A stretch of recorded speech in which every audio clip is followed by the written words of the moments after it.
So that move right there has earned me a lot of money, put it that way. Like in terms of my ability to mix, that move changed everything. You'll have noticed that the snare drum had a lot of top end in the snare top, and that's because I EQ'd it that way on the way in through the API 550B, which I used during tracking. The great thing about that is there's way less EQ needed to get the snare drum to sound good in the mix, but the downside is it's brought up the cymbal bleed. I did track using a Shure Beta 57, which really kills a lot of the cymbal bleed, which there would be. If I'd have done this with a regular SM57, it would have been insane. But I have this very neat trick for getting rid of the bleed. Essentially what it is I gate the high frequencies only. In other words, the gate opens whenever the snare hits, but in between hits, it cuts high end from my snare drum track rather than cutting the whole signal to silence. And I achieve that by using this plugin, the FabFilter Pro MB, and I use it on every mix that I do to the point that I have a preset set up for it there. Now, I'll go through how you set it up for this because it's kind of a technical exercise. For one, you have to have it in expand mode rather than compress. This is a multiband compressor. It's not really designed to do what I'm doing with it. I mean, I guess they added this functionality so that you could, but in its default state, it's going to be set to compress mode, which means it's going to compress the dynamic range of, well, as we discussed earlier, it could do the opposite. But anyway, compress just that band, but instead I want to expand, which is the opposite. That's gating, essentially. And I set the attack and release really fast. And the reason for this is, what I want to happen is I want that the moment the snare drum strikes to hear the full frequency range. I want to hear all of that top end information. But as soon as that initial transient's passed away, I want the top end to go away because there's not really very much useful high-end information in the snare top mic after the hit, and that's when the cymbal bleed is going to kill you. So I set my release very fast, I have my attack as fast as it can possibly go. The ratio control, as we discussed earlier with the snare drum, is how steep you want the roll-off of high-end to be on the kind of in-between hits, the ones that don't fully trigger the gate to open. I do have a tiny bit of a look ahead there, which is essentially, if we go back to our guy operating the fader, it means that he's seeing the events happen a little bit in advance, so he's got time to react, so he can essentially open the gate at exactly the moment he's supposed to, rather than yeah, he's now a gatekeeper. Sorry. He can open the gate at exactly the time he's supposed to, rather than it taking him even just a couple of milliseconds to open that gate. Might be too long for your snare drum. You might find you start to lose some of that initial punch. Basically, the gate is looking at this area of the audio spectrum here, which is kind of it's like from 180 up to 1.5K-ish. So that's where the snare drum is most active frequency-wise, I guess, without having too much overlap with other instruments. So that's going to enable this to gate very effectively. I'll hit play now, and the control which I'm going to adjust is the threshold. And on this threshold, you can kind of see the amount of signal that lights up around the edge. And I want the threshold to be set pretty close to the top of that signal so that in between the hits, we're getting all like the full amount of reduction that we should get. So this is what that sounds like. So if I have this set too low, you can see the bleed level is setting it off. As we get up, we start to get kind of choppy things going on. As we get there, we get a very clean reduction of the high end. So I'm just going to bypass that because I didn't show you what it sounded like before, but it's pretty shocking how much difference that makes. So this is it bypassed.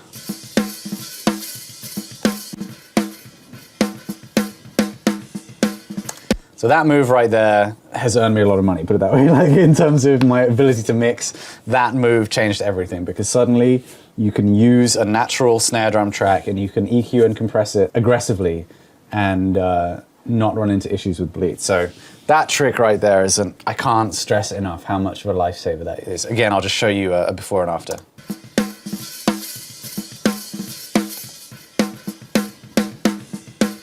Now you can still hear that the attack has the top end that it should have. Maybe the body of the snare has been dulled a little bit. Well, we know that it has. It's how much we can perceive that.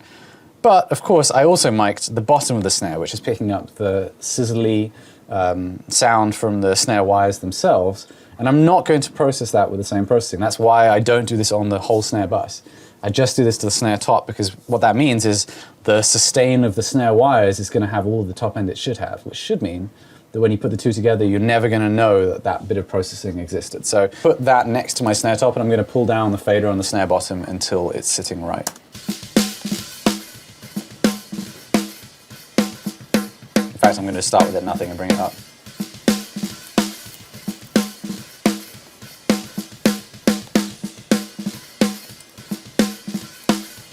I'd say that's about right. My next step is I'm going to gate it. So having done some processing just to the top mic, I've really killed a lot of that bleed. Like that's him wailing on the open hi-hats, which typically would be a nightmare for anything that we're doing. But I can still get a little bit more out of it. I'm not going to try and gate it completely. And again, I kind of have a preset that I've kind of built up over time. And as you can see, it's not really gating it. It's cutting the range, I guess, by about 13 dB, but I'm using a very shallow ratio. So things kind of fall off in volume rather than just getting gated as they fall beneath. So by setting the threshold, I should be able to get this to a point where I'm getting an additional amount of headroom there. So let's hear what that sounds like.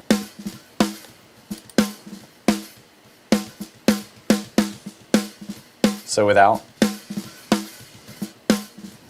So the interesting thing is, like, you know, what I could do would be like what most people do with a gate, which is that. And I could get away with that, but I think it's so much nicer when you can actually hear a little bit of what's going on in the background. It starts to sound way less noticeable, yet at the same time, we're getting a huge amount of isolation there on that snare. And even with that open hi-hat being played simultaneously, you're not hearing that like sudden zing of cymbal coming through. So that's pretty killer. Let me show you a cool way to gate snares and toms or anything else you want to gate using stock plugins. You get your snare sounding the way you want. There's a lot of top end, a little bit of bottom. I also don't care if it's clipping on this. Doesn't really matter to me that much unless it's like something that can, if it's causing some sort of distortion that sucks.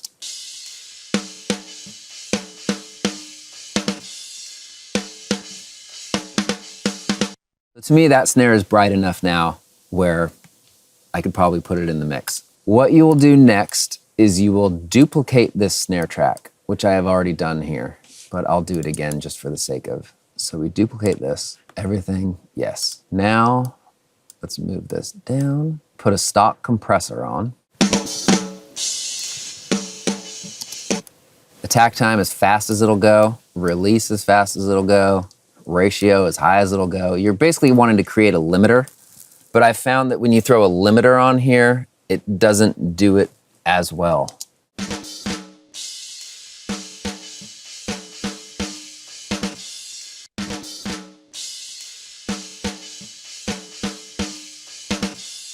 We take another EQ, high pass this up to maybe like 700 or something. And flip the phase on it. You guys got that? So take your original track, insert a compressor before your EQs that you've copied from your original track. Then at the end of your chain, you're gonna high pass it and flip the phase. Now, when you combine that,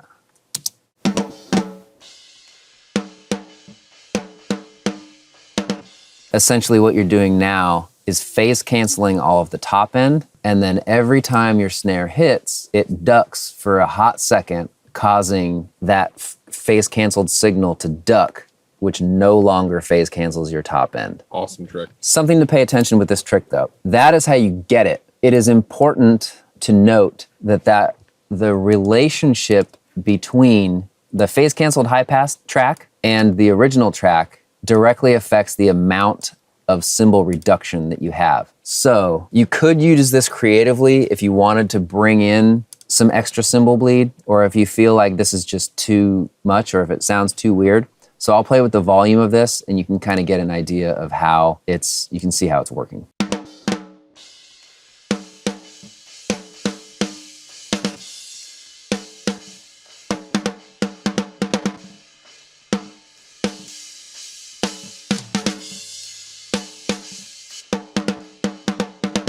Sounds a little cleaner than...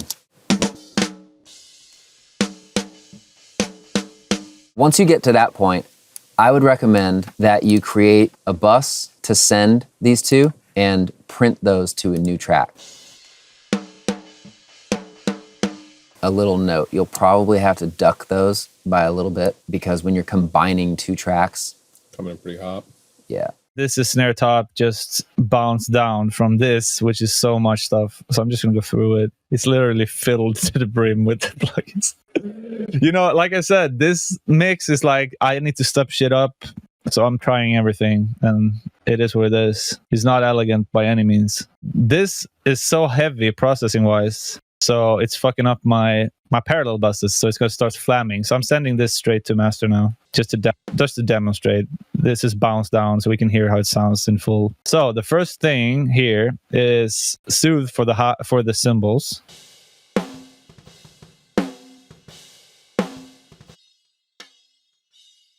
It is cutting some of the attack of the snare, which I'm not stoked about, but those cymbals had to go.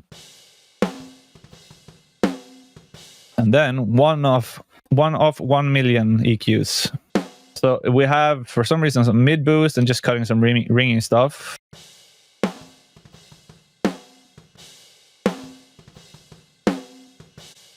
Keep in mind, this is not going to the parallel buses now, so it sounds like I'm removing all the ring there is. But since this is being sent to all the buses later, it brings out a lot of sustain.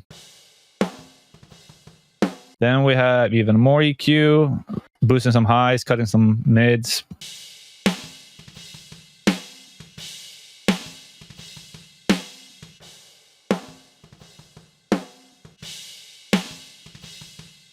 Cutting even more mids.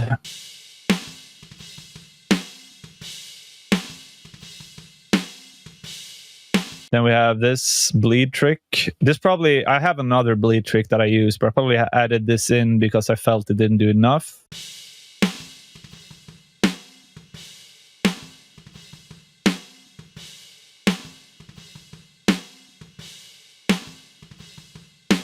And then I had this trick. I probably used this on the Born of Osiris toms. I think I showed it, but I probably downplayed it a bit because it's pretty good. And I came up with it kind of myself-ish. Like, it's kind of like that bow trick, but I did that, but with Spiff. Spiff is really good at cutting transients. So I'm demolishing the transient on full with the cut function. And this is like a VST loader where I can put multiple plugins to and have it in parallel. That's the key. So first, remove transient. Second, we put a filter because I don't want this to affect the low end, and I still want some ring. I just want to get rid of the cymbals. And we flip the phase. So this is going to make a huge difference on the cymbals.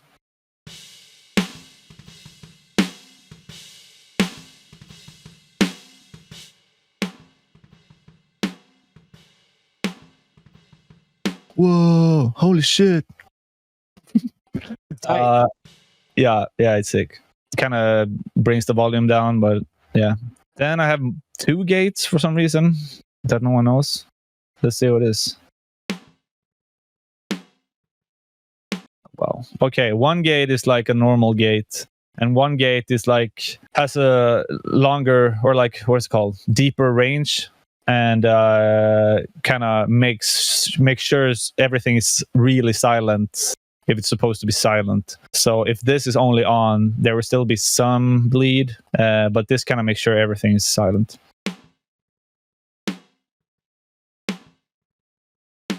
Then we have Spiff to add attack to the snare.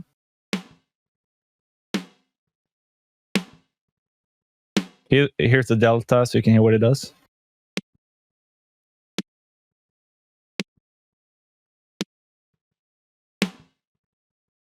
And now the snare is basically a little click, so we need distortion.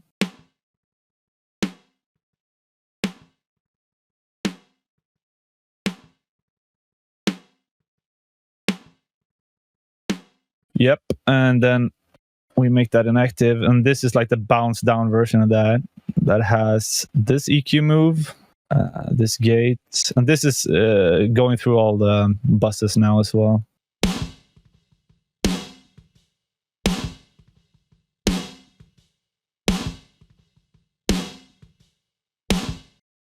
So I'm just kind of finding ways to smash the drums harder on every level, basically.